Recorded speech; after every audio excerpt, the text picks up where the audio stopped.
O que é ponto de partida fundamental para você ter condições de fazer isso com qualidade? E dentro dessa linha, que réguas de priorização vocês adotaram? Você, de fato, tem visto já uma realidade da inteligência artificial, pegando esse teu exemplo. Você, de fato, tem visto esse potencial de redução do que a gente chama do SG&A, né, das despesas operacionais, de gente, enfim, no varejo para os próximos anos?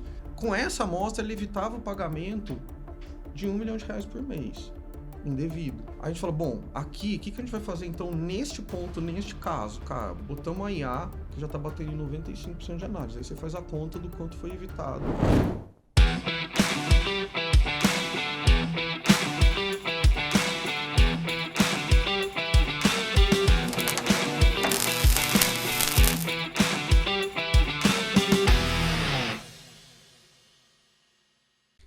Olá, bem-vindos a mais um episódio do 10 mais 10, o podcast da BTR Varese, que nessa segunda temporada tem falado de inteligência artificial aplicada ao varejo. Queria agradecer demais a audiência de vocês nessa segunda temporada, que tem sido fantástica. Agradecer aos nossos patrocinadores também dessa segunda temporada, começando pela Salesforce, a Porto Bank e a Cielo, que nos apoiaram em todos os episódios. A gente vai falar deles durante aqui o nosso conteúdo. Temos hoje mais um convidado super especial, que já o Alberto vai apresentar. Convidar vocês também a nos seguir em todas as nossas plataformas e redes. O nosso canal de cortes no YouTube está muito interessante. Quem quer ver ali os nossos melhores momentos dos episódios, é bem bacana de seguir. TikTok, Instagram, Spotify, enfim. Então, nos sigam. E, Alberto, presente o nosso convidado de hoje, que promete. Então, um abraço aqui para nossa audiência e um agradecimento aos patrocinadores e cumprimentar aqui nosso amigo de longa data, Robledo Castro, que é VP de Tecnologia e Transformação da PagMenos. Seja muito bem-vindo, Robledo. Um prazer ter você aqui conosco. Eu vou já te jogar a primeira pergunta para você começar a conversar conosco e com a audiência.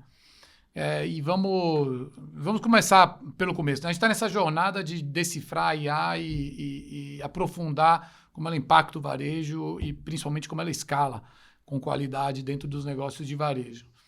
E vamos começar pelo começo, né? Como é que você encarou o desafio de ter que endereçar a agenda, né? Então, por onde começa? Como prioriza? E principalmente, quais são os requerimentos necessários para você começar a fazer isso com uma certa ordem e qualidade? E bem-vindo mais uma vez, obrigado aí pela participação. Muito bom. Roberto Terra, primeiro, obrigado aí pelo convite, né? A gente já está aí, né, se encontrando aí em maior ou menor grau aí durante muito tempo, né? Eu tive o privilégio de trabalhar junto, inclusive. Vindo do Ceará, né? Tô lá do Ceará agora, nessa época de PagMenos, agora acompanhando de longe, um pouco mais moreninho, inclusive. Mas vamos lá, né? Eu acho que o primeiro ponto, né? E acho que vale alguns princípios até, né, de tecnologia em geral, que às vezes a gente acaba esquecendo, né? Porque a IA é muito fácil você olhar para ela, ver alguma coisa super interessante e tentar trazer para dentro. Eu encontrei isso lá, logo que eu cheguei na PagMenos, inclusive, mas eu acho que tem um ponto super interessante de entender. Primeiro, momento. Qual é o teu momento, né? Por exemplo, no nosso caso, a gente estava tentando fazer um turnaround, muita coisa de básico bem feito para ser arrumada, a gente precisava ter uma eficiência operacional, então isso é um contexto. Não, a gente está procurando um novo business, não, a gente quer melhorar uma experiência absurda. Então, eu acho que esse é o primeiro ponto para ter na cabeça. Qual é o momento de cada empresa? Né? Qual é o momento de cada empresa, assim, em geral. Até a gente resolveu dar um nome para cada ano do planejamento estratégico para ficar claro qual é o objetivo, né? Então, falou assim, cara, é o ano de fazer o higiênico, esse ano agora a gente vai arrumar a capacidade core, esse ano a gente vai começar a olhar, porque você já vai cair na tentação, e a gente fez isso, né? Falo por experiência própria, né?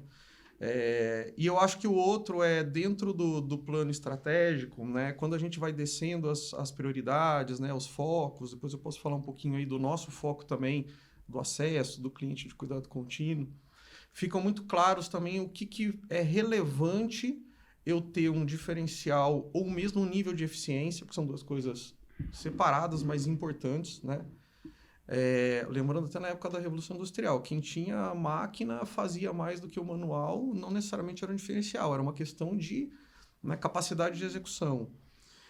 E eu acho que você vai conectando as coisas, né? A gente, por exemplo, montou um radar depois da gente fazer esse processo do planejamento, onde a gente olha também assim, cara, o que eu estou olhando especificamente para o meu propósito, que é o cliente do cuidado contínuo. Tem várias oportunidades aqui. O que eu estou olhando do meu back-office de cliente, que a gente chamou, que é saque, a resposta, o tracking, coisas que ele precisa para acompanhar. O meu back-office do colaborador, onde está todo o meu RH, companhia e tal. E as capacidades core da companhia. No caso do varejo, abastecer, comprar, precificar e companhia. Então, eu acho que ter essa organização, claro, com o momento, e aí você vai precificando ali o que é complexo, o que não é complexo, o que dá para fazer, o que não dá para fazer, eu acho que é o primeiro passo para começar a fazer alguma coisa. Senão você vai ser espalhar, é muito fácil colocar coisa no ar, aí depois a escala fica caro, ou não dá eficiência, ou perde prioridade, ou o negócio deixa de lado. Eu acho que esse E aí, nessa linha, Bledo, assim, o que é pré-condição fundamental? Quando você falou, né, a gente tinha uma agenda que partia desde questões higiênicas, de infraestrutura e tecnologia, até coisas mais ambiciosas, né? Mas o que é ponto de partida fundamental para você ter condições de fazer isso com qualidade? E dentro dessa linha que você falou, bom, a gente organizou um pouco o que são as grandes demandas tech do negócio, que suportam o negócio e que impactam o cliente. Que réguas de priorização vocês adotaram para escolher o que fazer dentro da limitação, tanto de infraestrutura como de recursos para executar? Bom ponto. Dentro desse radar que a gente montou, entre o que foca no propósito, o que foca no back-office do cliente, o back-office da companhia e a capacidade core do varejo, a gente montou uma matriz de qual o nível de complexidade de investimento e o quanto que isso vai, de fato, movimentar os KPIs do planejamento estratégico, que a gente tem alguns, seja recorrência, retenção do cliente, enfim, coisas diversas. Esse eu acho que é o primeiro passo para a gente começar a pensar algumas coisas, de preferência, né, os mais simples primeiro, porque no caso do varejo todo mundo vai ter legado, todo mundo vai ter uma certa desorganização de dados, todo mundo vai ter as suas dificuldades, é novo para todo mundo, aí você vai procurar um profissional, é difícil de achar. Então, aí até eu acho que um parceiro bom nesse primeiro momento, que já venha com aporte ou tem alguma coisa, eu acho que é um primeiro ponto parceiro, de partida. Você está falando dos de tecnologia. Parceiros de tecnologia, sejam eles os big techs, mas principalmente as consultorias. As consultorias. Porque o que acontece? A hora que você está implementando alguma coisa, por mais simples que seja, vou dar um exemplo clássico. Assim, nesse mapeamento todo, né, e a gente está buscando, por exemplo, a gente quer desalavancar, a gente está buscando, né, uma geração de caixa e tudo mais que está aí, né, que a gente tem discutido no nosso Investor Day. Gerar o EBITDA para a gente é super importante e relevante nesse momento, né? E o cliente contínuo do outro lado puxando, né, o nosso diferencial. Então vamos para o back-office. Cara, a gente descobriu que tem uma conciliação de cartão de ponto que poderia ser indevido, ou marcação indevida, coisas do tipo, coisa mais simples do mundo, assim, né? Um processo. A gente viu que era feito manual, quando a gente foi medir, a menina fazia manualmente por amostra, 5%, 10%. Com essa amostra, ele evitava o pagamento de R$1 milhão por mês, indevido. Aí a gente falou, bom, aqui, o que a gente vai fazer então neste ponto, neste caso? Cara, botamos a IA, que já está batendo em 95% de análise. Aí você faz a conta do quanto foi evitado de pagamento de hora indevida. Cara, foram milhões na conta com uma iniciativa, um caso de uso pequeno. Nesse caso, são alguns agentes. Isolado, é um agente, né? A gente montou e até a gente adotou assim, né? O agente, né?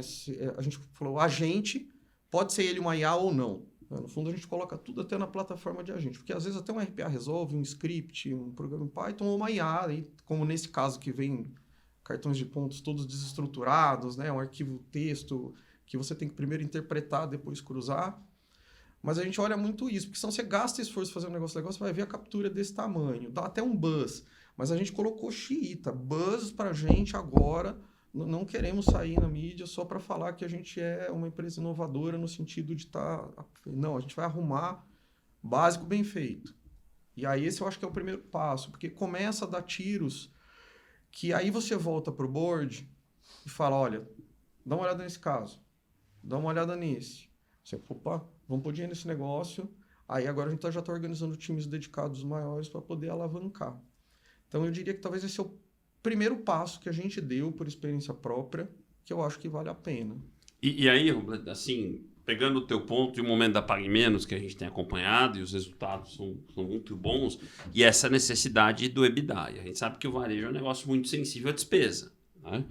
E a gente tem discutido aqui o potencial que a inteligência artificial tem de trabalhar na agenda de eficiência. A gente está entrando aí no 4º ano dessa nova era da inteligência artificial, desde lá do famoso novembro de 2022, né? O ChatGPT. Você, de fato, tem visto já uma realidade da inteligência artificial, pegando esse teu exemplo, né? Dessa otimização do ponto e, portanto, das horas de trabalho, enfim, com esse dinheiro na mesa que você colocou, você, de fato, tem visto esse potencial de redução do que a gente chama do SG&A, né, das despesas operacionais, de gente, enfim, no varejo para os próximos anos. A gente vai ver, de fato, a inteligência artificial atuando numa redução importante dos custos das empresas de varejo. Isso já está acontecendo e vai acontecer com o tamanho do que está se falando? Assim, ó, que eu não tenho dúvida.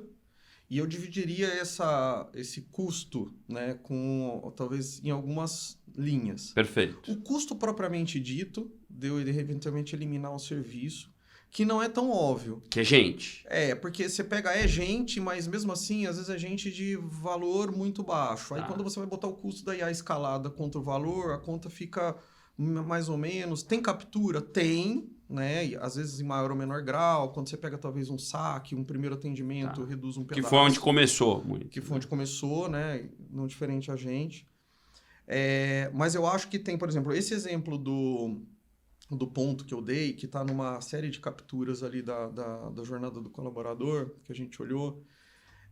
Eu acho que você tem também uma série de captura de custos ou de despesa, seja evitada, seja ela na gerada. Inteligência de refazer alguns processos. Né? Ou eu vou deixar de gastar alguma coisa que eu não estou conseguindo controlar ou ter gestão. Eu acho que aí tem um potencial enorme. Esse é um exemplo que um caso de uso super simples. Assim, eu mesmo não imaginava que a gente ia e a gente achou vários outros. Ou eu tenho uma limitação X.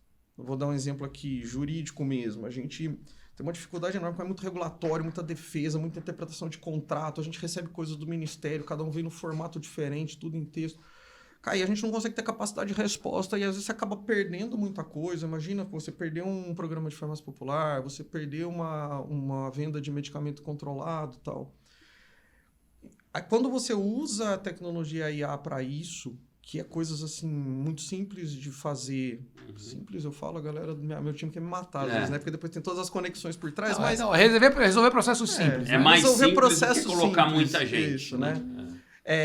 Isso aumenta a minha capacidade, aumenta a minha captura, porque a gente começa a ver uma queda absurda em desregulamentação que a gente começa a sofrer, em multa, em bloqueios, em coisas do tipo.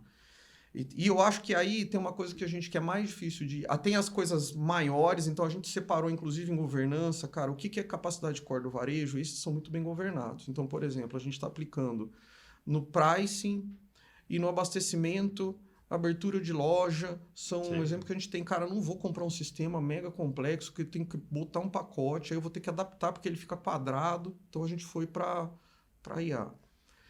Esses caras, eles têm uma captura enorme financeira. Você pegar, mexer em margem... mexe ponteiro no negócio. Aí mexe ponteiro no negócio, que é uma camada. Então, eu acho que ele começa desde gente, custo, que todo mundo pensa só em eliminar a gente. Mas eu acho que a gente tem que olhar essas camadas. E, por último... Mexe no PNL inteiro. Aí mexe um potencial enorme, né? Você faz... Porque aí você consegue fazer segmentado, sensibilidade de preço, elasticidade, essas coisas que hoje mesmo as plataformas específicas não fazem bem. E eu conheço, implantei... todas, né? Assim, não vou citar nome aqui, mas assim, nenhuma dessas de mercado faz bem, 100%. Então, eu acho que tem potencial. E, por último, não menos importante, que talvez seja o primeiro passo que a gente decidiu dar, que é uma questão mais relacionada à cultura. A gente está fazendo um programa de letramento, capacitação e certificação. Em IA. Em IA. Para que isso não fique um negócio de tecnologia. Então, a gente fez, né, a gente tem um programa que chama Farol Digital, que a gente criou agora. Até foi uma iniciativa do Uderson, que é o diretor de produtos digitais lá, que a disciplina está com ele.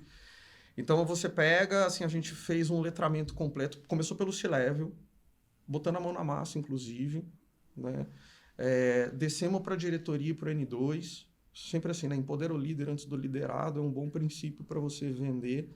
E aí a gente fez, eles elencaram uma série de champions em todas as áreas que a gente letrou esses caras, fez mão na massa, mostrou, fizemos um workshop com esses caras das principais oportunidades e o que é intradepartamental, que o cara pode usar ali com os próprios assistentes e agentes ali, devendo montar ou ser apoio em um projeto, esses caras recebem e aí ele tem um tracking junto ao RH.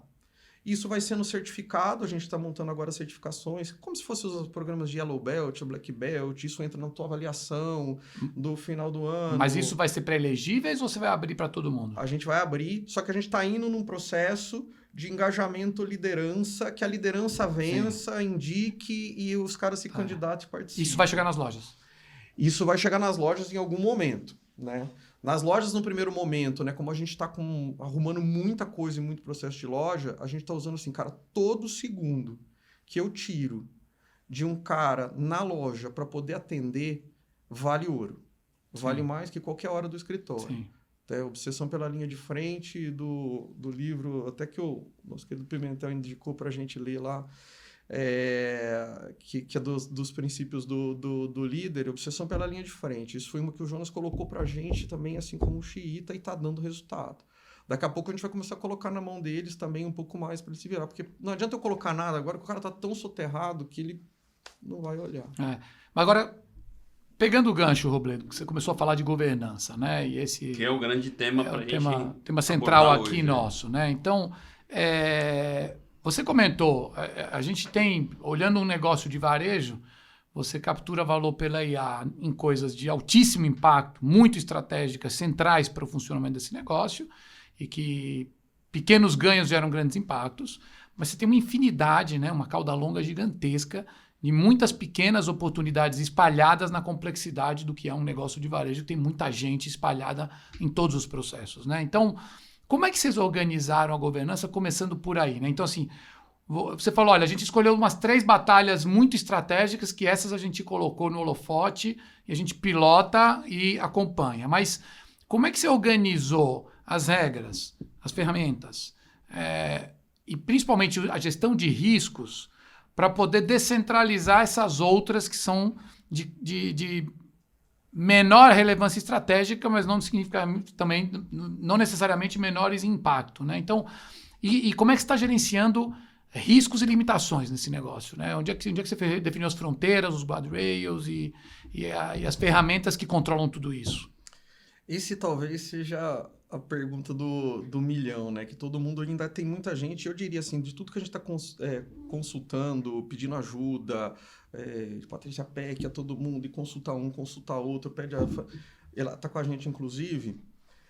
Advogada, todo mundo, que é uma das grandes advogadas ela está com a gente nesse tema também, dando algumas, né? A gente conseguiu colocar, inclusive, uma pessoa específica de segurança de informação e governança no nosso conselho, que foi um up enorme, mas mesmo assim está todo mundo aprendendo, assim, a gente vê o que a gente adotou, assim, né? E estamos adaptando, porque eu acho que esse talvez seja o principal princípio. Você vai colocar um negócio, você vai ter que monitorar ali, porque ou você trava demais e aí morre, ou corre o risco de dar principalmente vazamento de informação, talvez seja o maior das preocupações, né? A gente falou assim, cara, vamos pensar assim, vamos colocar um desafio, né? Até foi de uma palestra de vocês, assim, vocês falando do modelo chinês, eu guardei a frase, né? Descentraliza, deixa usar e crescer. Quando começar a crescer e ficar com um risco maior, a gente vai lá e controla. Esse é o princípio da governança chinesa. Da governança chinesa. Você fala, cara, vamos ver como é que é o desafio de acessar a governança chinesa dentro da IA aqui. Vamos tentar.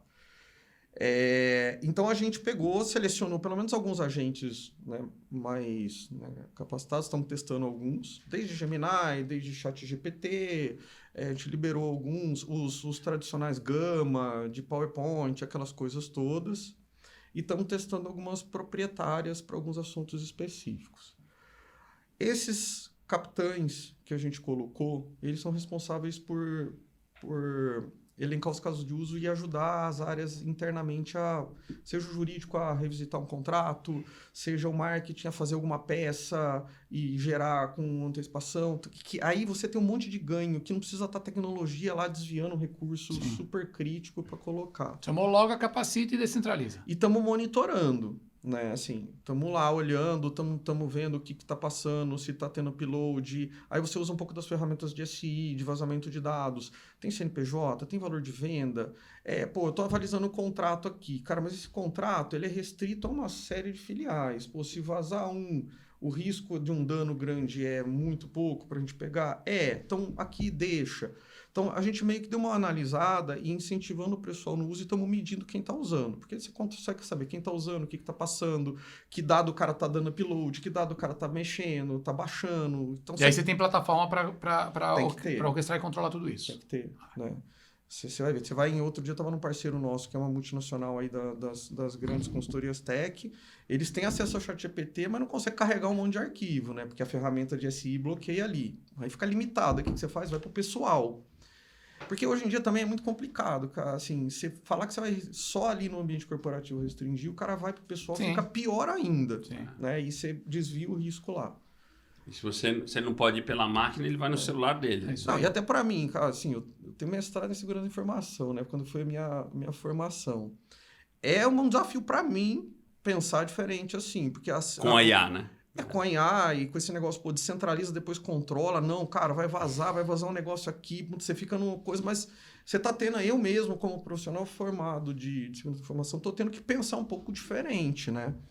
Então a gente tá nisso, assim, descentraliza, vamos incentivar o pessoal a usar, mas, cara, vamos ter gente capacitada em cada área. Esses caras têm um dotted line a gente tem o nosso escritório de transformação ali, que faz a governança das iniciativas de IA, até porque, assim, a gente tem um programa no final do ano, que a gente começou o ano passado, e estamos agora levando para esse ano também, da gente elencar as principais iniciativas e premiar. Então, o cara também quer mostrar o que ele está fazendo.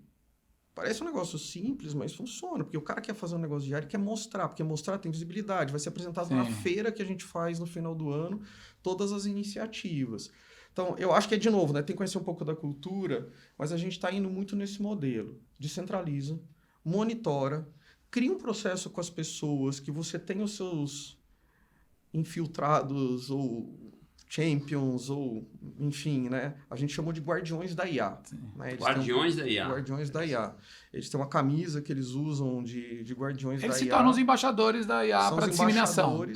E esses caras vão em volta com muita informação para ligar os alertas que a gente faz ou não. Né? Fora isso, toda a infraestrutura de segurança de informação e vazamento de dados LGPD está monitorando de um lado para ver. Porque a gente está aprendendo também.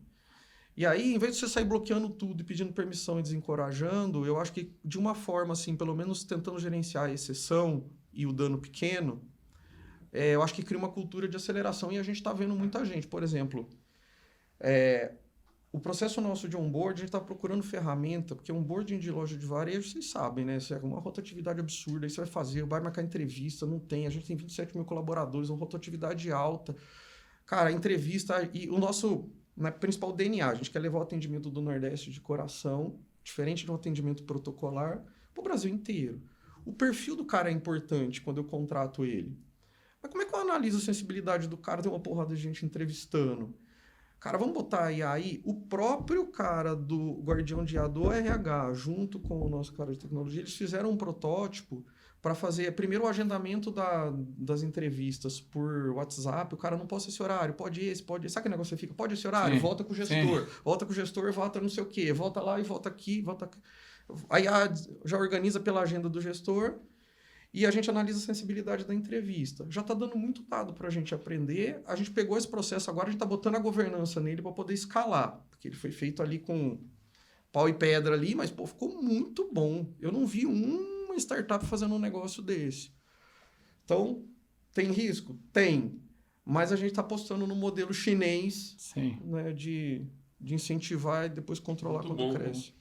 Vamos trazer o nosso primeiro patrocinador para a conversa aqui, temos perguntas interessantes aqui. Queria começar agradecendo a Porto Bank, que está conosco nessa temporada. Porto Bank, quando a gente fala em transformação do varejo pela tecnologia, é impossível não falar de serviços financeiros. E o Porto Bank é um exemplo vivo dessa integração. Criado em 2022, o Porto Bank é a unidade financeira do Grupo Porto e nasceu com um propósito claro, que é usar a tecnologia para simplificar o dinheiro e transformar produtos financeiros em instrumentos de cuidado e planejamento. Operando com mais de 17 bilhões em crédito e com mais de quase 4 milhões de clientes, né? Conectando soluções que vão de cartões, passando pelo consórcio, por muitas outras soluções.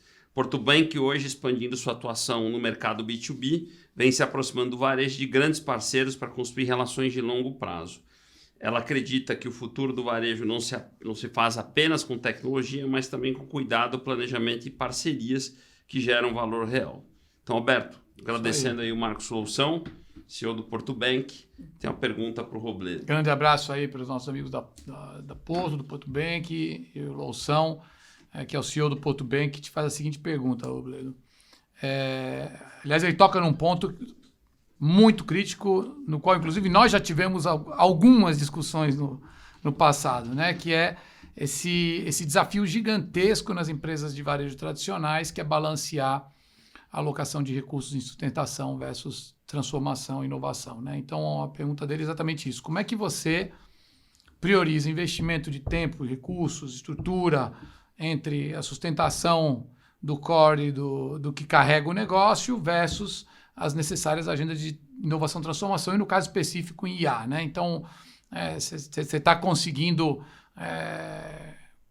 orquestrar e governar as múltiplas agendas e, principalmente, né, como é que a sustentação e o core não devoram e não drenam os recursos que são fundamentais para você plantar em coisas incertas, mas que vão gerar impacto futuro?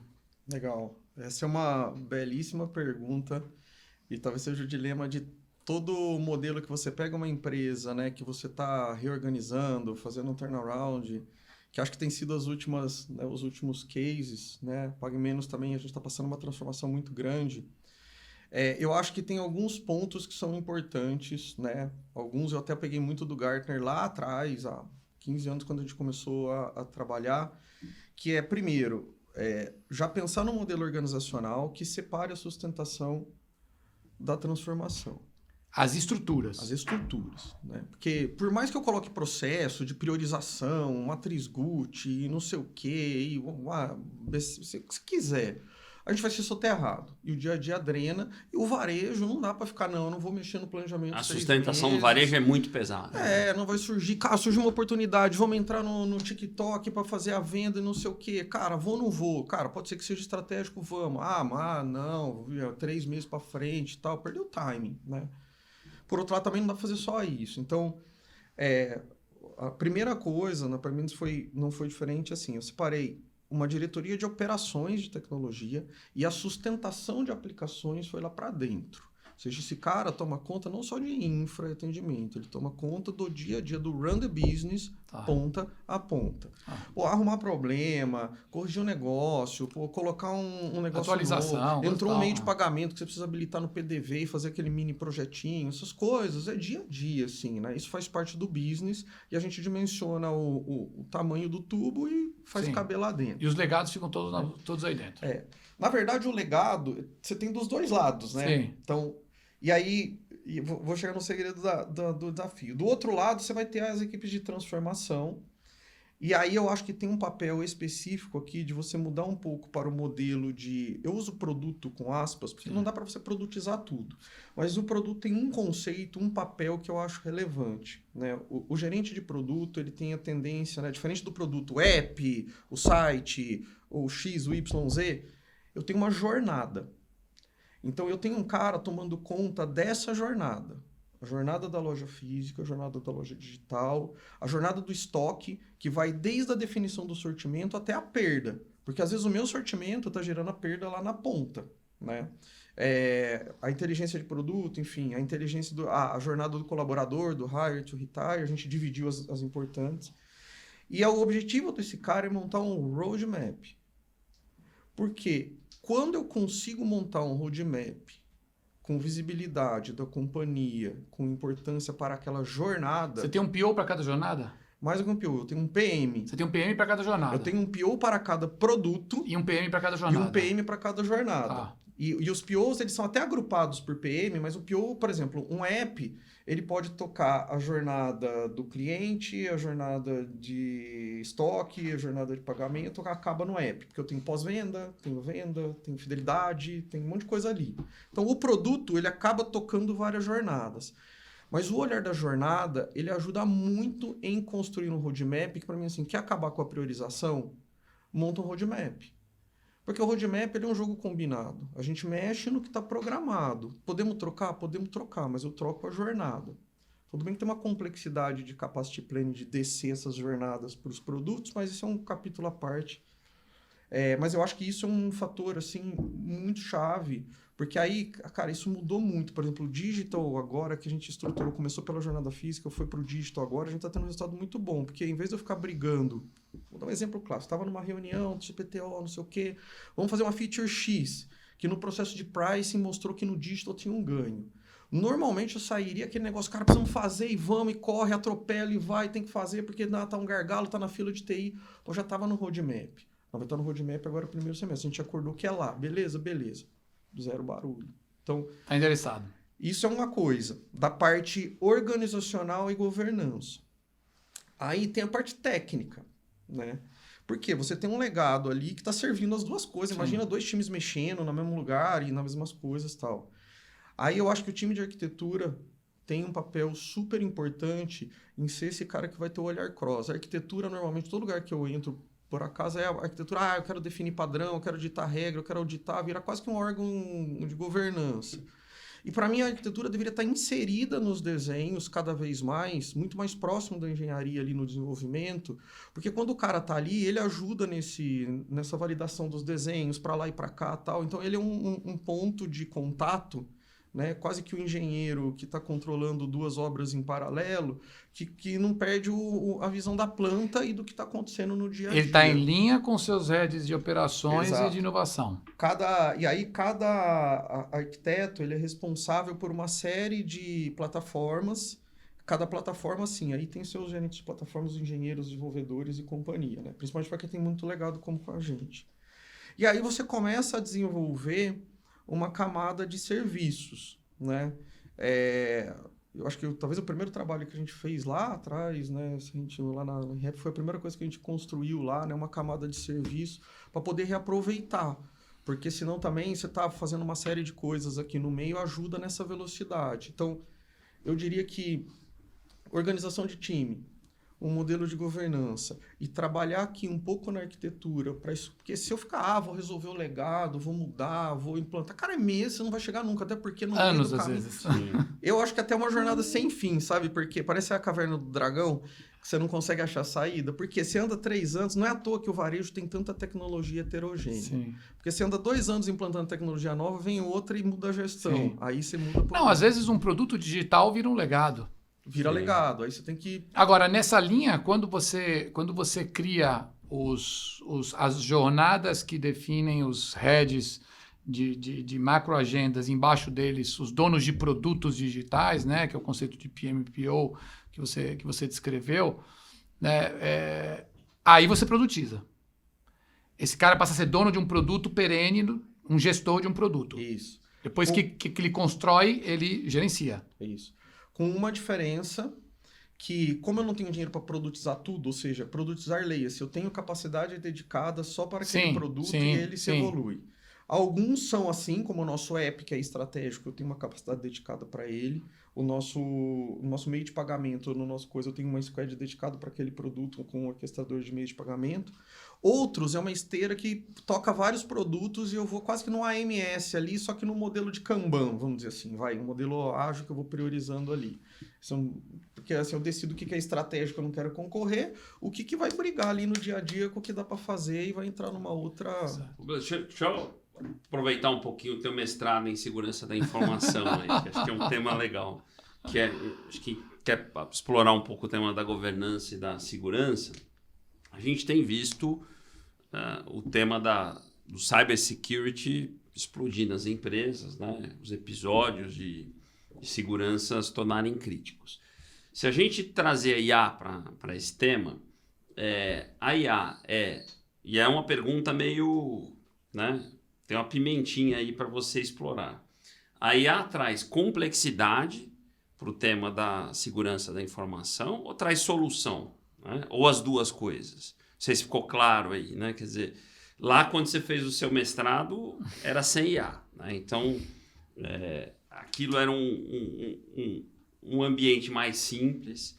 A inteligência artificial trouxe mais complexidade hoje com tudo que ela traz de novo e de ameaças, enfim, para o tema da segurança da informação. Ou a gente tem os agentes, a gente tem as ferramentas que também servem, de uma certa forma, como ferramenta, né, para a gente lidar com todo esse processo. Como é que você vê isso?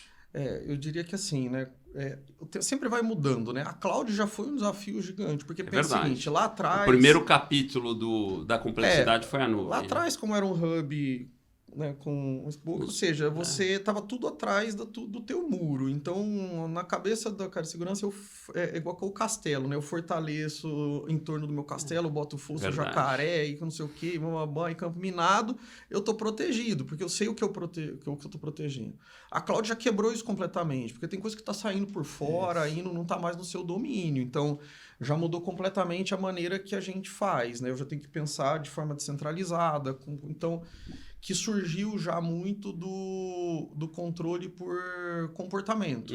Né? Se a gente pensar os SOCs hoje, eles têm padrões de desvio de comportamento e até as ferramentas mais, né, como você pega um guard-core da vida, que começa a detectar movimentos diferentes, movimentos laterais, né? Porque uma coisa é você estar sendo invadido.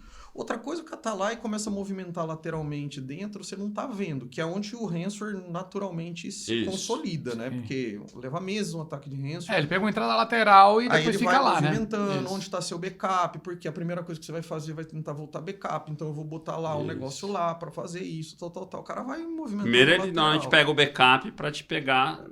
Aí tem nuvem, tem isso, tem aquilo, tem loja e tal. Então, eu acho que já muda o pensamento para você olhar para isso. E diria naturalmente, acho que a IA, ela ajuda, por exemplo, todo o nosso SOC hoje já usa IA, a gente foi para ferramentas. Então, nesse caso, é uma ferramenta, uma solução. Ajuda, porque ele consegue detectar padrões de maneira que antes a gente tinha que fazer playbooks para poder aplicar, para poder ter as coisas que você não tinha, você aprendia e incorporava. Agora eu consigo usar conhecimentos de outros aplicado aqui, isso melhora. Então, isso eu acho que é legal. Por outro lado, você tem um monte de gente subindo e descendo informação, e o próprio São Otto falou, cara, assim, nem eu sei direito quando o cara está processando qual que é a lógica que a IA segue, né? São algoritmos de rede neural que vai tendo... Cara, para onde vai isso? O que vai? O que transita? Então, tem coisa que nem no nosso domínio está e nem no nosso entendimento, né? Então, aí vai assim, não, você vai jogar lá, vai ser... é público, vai estar exposto. É melhor você contratar totalmente privado. Quem briga por isso são os caras que estão vendendo o privado. E aí você não sabe qual é o interesse. O que eu acho? A gente ainda está aprendendo muita coisa de como lidar com isso, mas talvez tenha um fator super importante, por mais das ferramentas que monitoram isso, os uploads de informação, downloads de informação, os trânsitos, que eu acho que se você estudar bem, dá para deixar bem robusto. Mas tem uma coisa que está aumentando absurdamente, eu não sei o quanto todas as companhias estão olhando. A engenharia social. Porque nesse contexto todo, que você começa com tecnologia, fechar para tudo quanto é lado... de engenharia social? A engenharia social em vez de ir na máquina, eu vou no ser humano. Se a gente pegar os bilhões do Pix, foi através de uma pessoa. Quer dizer, uma fraude motivada, né? Uma fraude executada por um humano. Você vai... Os phishings... Certo? As coisas. Só que agora, por exemplo, a gente está recebendo uma avalanche de coisa, de tentativa de pagamento de boleto, com mensagens que vêm do presidente, de um vice-presidente financeiro. Porque como é fácil obter informação detalhada de todos os executivos, isso aí você compra muito fácil. Você começa a montar os golpes desde os golpes do WhatsApp, Pix e companhia, são golpes de engenharia social. Às vezes com a voz da pessoa, né? E agora você está usando, ainda tem... os deepfakes. Por exemplo, a gente teve um caso agora, uma conhecida, ela teve uma fraude do banco que ela atendeu uma chamada de videochamada, gravou, e o cara usou isso para destravar o facial. né? Então, assim, e fez Capturou a transferência, biometria dela. Capturou a biometria. Então, assim, agora, cara, assim, é inevitável, a gente tem muita coisa para fazer, você vê que os próprios bancos ainda estão correndo atrás, que teoricamente são os que estão mais à frente, que tem maior, né, risco. Eu acho que a gente tem que trabalhar uma questão muito forte do ser humano nessa história, assim. Que é o elo fraco desse. Que é o elo fraco da história. Porque, assim, começou a ficar tão... Pode ver, assim, ó, quantos ataques de ransomware e resgate teve recentemente e quanto de desvios financeiros através de pessoas foram Então, eu entendi o tema da engenharia social. Sim. Então, é por aí que É uma virou pauta, uma avenida então é uma mais... pauta nova dentro da agenda de segurança. Não é nova, mas ela está ganhando mais relevância ainda. É um ótimo ponto. Né? Porque você começa a investir em tecnologia, fecha Sim, aqui, fecha sim. aqui, fecha ali, fecha aqui, monta aqui, agentes... E os riscos estão nas pessoas. Vamos dar a volta e vamos no... Perfeito. Vamos trazer a Salesforce para a nossa conversa, que também é nossa super parceira dessa temporada, referência no tema de IA, né? Salesforce é líder global em CRM com IA, capacitando organizações de todos os portes a se transformarem em empresas agênticas. Sua missão é integrar perfeitamente humanos, agentes de IA, aplicativos e dados em uma plataforma unificada e, acima de tudo, confiável. Estamos falando de confiança agora há pouco. Isso permite automatizar processos complexos, gerar insights preditivos em tempo real e liberar crescimento e inovação sem precedentes, mantendo a experiência do cliente no centro. Isso aí. Então, temos uma pergunta da Salesforce. Abraço aí para os amigos da Robledo. Salesforce, obrigado pelo apoio. Marcelo Toledo, diretor da Salesforce, pergunta... Primeiro, ele te parabeniza pelos resultados que a PagMenos tem alcançado e ele te pergunta sobre a hiperpersonalização na estratégia de relacionamento com os clientes de cuidado contínuo. Muito bom. Um abraço para o Marcelo também. A gente tem parceiro nosso, tem um relacionamento também de longa data. Eu acho que isso para a gente está se tornando o assunto principal dentro da estratégia, vamos dizer assim, né, de proposta de valor. Né? A gente falou um monte de coisa de básico bem feito, do core, da diferenciação, porque naturalmente se eu pegar assim, 27%, 28% dos nossos clientes entregam 73% da nossa receita. Que são esses clientes, né? A gente não quis chamar de... Quase um Pareto perfeito. Quase um Pareto perfeito, exatamente.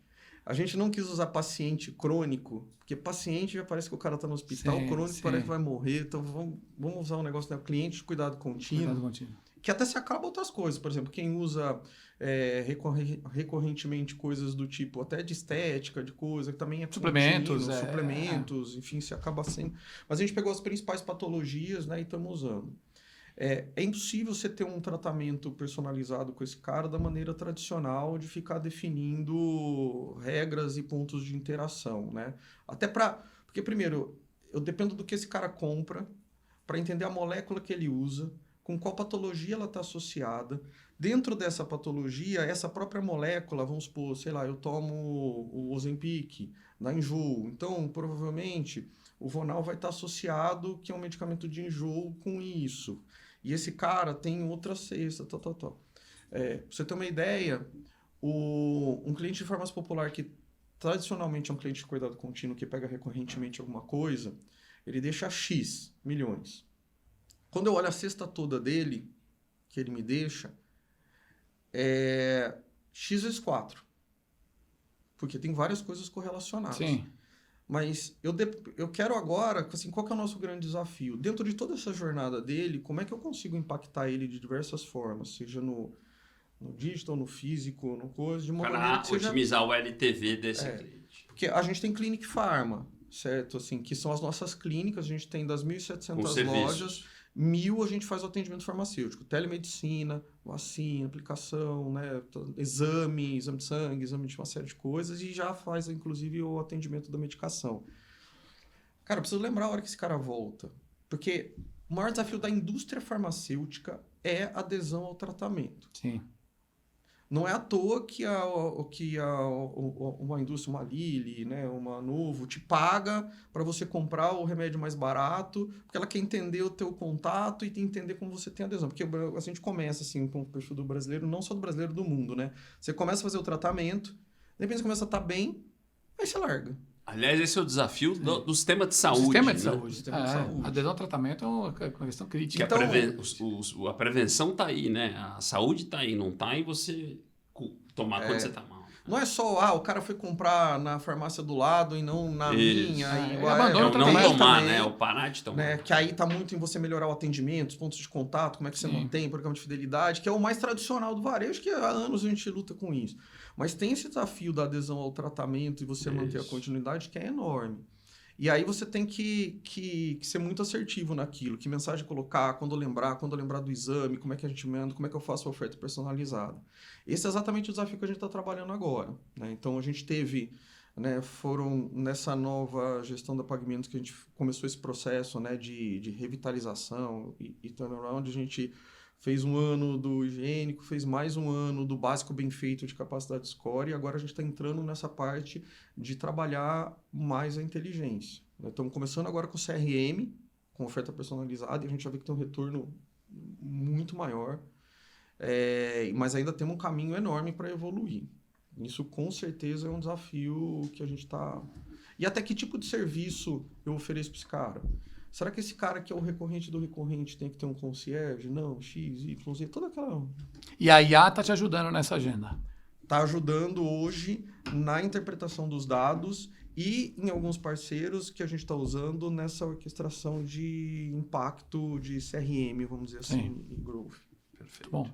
Bom, e para fechar nosso line-up de apoiadores, patrocinadores, a Cielo, né, que a gente tem falado bastante aqui também na segunda temporada do 10+10, que é tecnologia em movimento, né? Com dados, gestão de risco e inteligência artificial, a Cielo implanta soluções tecnológicas exponenciais que impulsionam as vendas e performance do varejo.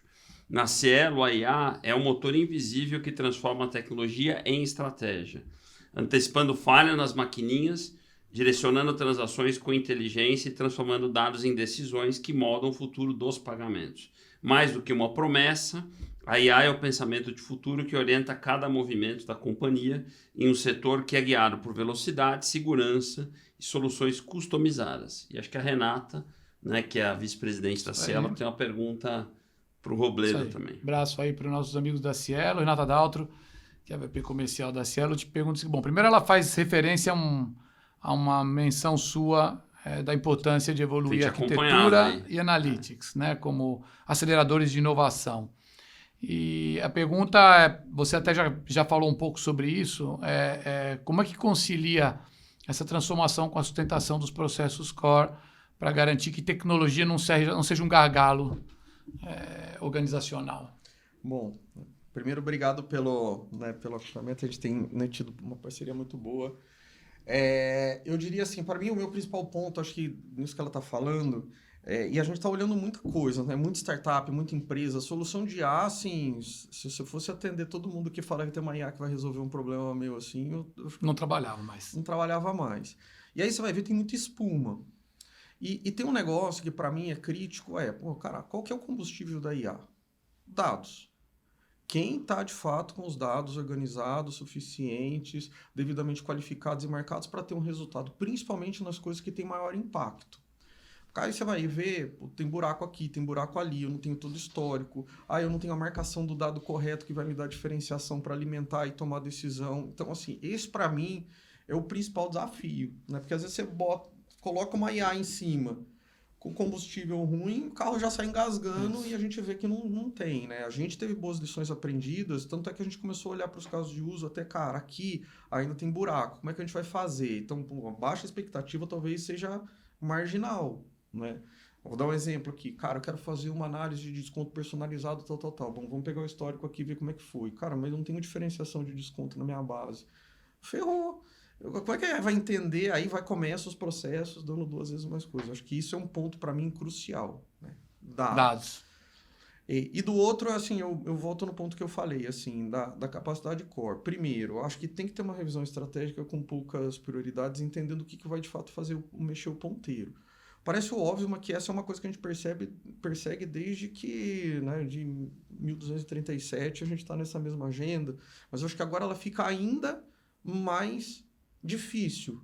Por quê? Porque tem muita oportunidade e muita tentação. Talvez 1000 vezes mais do que tinha antigamente. Se eu pensar 10, 15 anos atrás, já era difícil. Imagina agora com um monte de opção para resolver tudo de maneira, né, mágica, né?